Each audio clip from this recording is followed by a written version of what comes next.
BJP সহযোগী দল JDS এর সংসদ নারী ধর্ষণকারী প্রজ্জ্বল রেভান্নাকে অবিলম্বে দেশে ফিরিয়ে এনে গ্রেফতার করে কঠোর শাস্তির ব্যবস্থা করে দেশের ও কর্ণাটকের মহিলাদের ন্যায় পাইয়ে দেওয়ার দাবি জানিয়ে সোমবার ত্রিপুরা প্রদেশ মহিলা কংগ্রেসের উদ্যোগে আগরতলা পোস্ট অফিস চৌমুহনীতে বিক্ষোভ প্রদর্শন করা হয়। এদিনের এই কর্মসূচিতে উপস্থিত ছিলেন ত্রিপুরা প্রদেশ মহিলা কংগ্রেসের সভানেত্রী শুভ্রা চক্রবর্তী, সহসভানেত্রী রত্না সিং, প্রদেশ কংগ্রেস সম্পাদিকা মালবিকা পোদ্দার, প্রদেশ মহিলা কংগ্রেসের সাধারণ সম্পাদিকা প্রেয়সী লস্কর সহ অন্যান্যরা।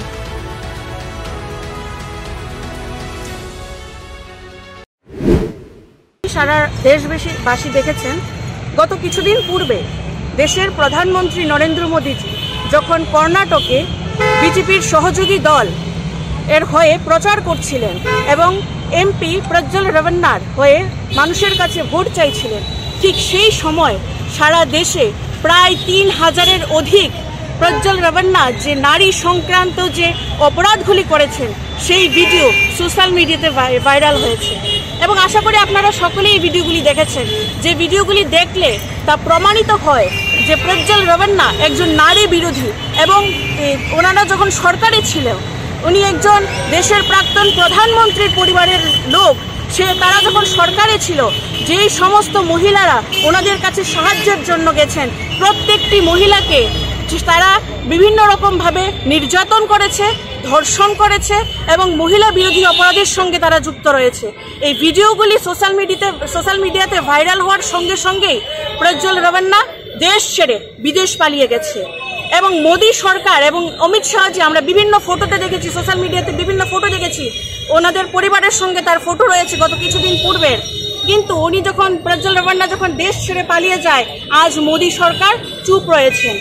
প্রধানমন্ত্রী নরেন্দ্র মোদী স্লোগান দিয়েছিল বেটি বাঁচাও বেটি পড়াও, কিন্তু যখনই বিজেপির সহযোগী দল কিংবা বিজেপি দলের কোনো শাসক দলের কোনো এমপি এমএলএরা মহিলা বিরোধী অপরাধের সঙ্গে যুক্ত হন, ঠিক সঙ্গে সঙ্গেই মোদী সরকার বেটি বাঁচাওয়ের স্লোগান ভুলে গিয়ে ধর্ষক বাঁচাওয়ে অবতীর্ণ হন। আমরা এই ধরনের ঘটনার বিরুদ্ধে তীব্র নিন্দা ও প্রতিবাদ জানাই এবং আমরা মোদী সরকারের কাছে এই দাবি রাখছি যেন উনি ওনার মৌনতা ভেঙে অতি সত্বর মহিলা বিরোধী যে প্রজ্জ্বল রেভান্না রয়েছে ওনাকে দেশে ফিরিয়ে এনে ওর বিরুদ্ধে যেন কঠোর থেকে কঠোরতর শাস্তির ব্যবস্থা গ্রহণ করেন। এবং তৎসঙ্গে আমি এখান থেকে কর্ণাটকের সরকারকে এবং ওখানকার যিনি মহিলা কমিশনার রয়েছেন ওনাকে অনেক অনেক ধন্যবাদ জানাই যে এই ধরনের ঘটনা যখন প্রকাশ্যে এসেছে সঙ্গে সঙ্গে ওনারা এসআইটি গঠন করেছেন এবং ওখানকার মুখ্যমন্ত্রীকে চিঠি লিখে সেই ধর্ষকের বিরুদ্ধে যেন কঠোর থেকে কঠোর শাস্তির ব্যবস্থা করা হয় সেই পদক্ষেপ গ্রহণ করেছেন এবং আমরা আজ দেখেছি সেই ধর্ষকের পিতাকে কর্ণাটক সরকার গ্রেপ্তার করেছেন এবং দেশের সরকার, কেন্দ্রীয় সরকার এবং প্রধানমন্ত্রী যেন তার মৌনতা ভেঙে ধর্ষকের বিরুদ্ধে এবং দেশের মহিলাদের যেন ন্যায় পাইয়ে দেয়, আমরা সেই দাবি রাখছি। আমি ত্রিপুরা প্রদেশ মহিলা কংগ্রেসের জেনারেল সেক্রেটারি প্রেয়সী লস্কর।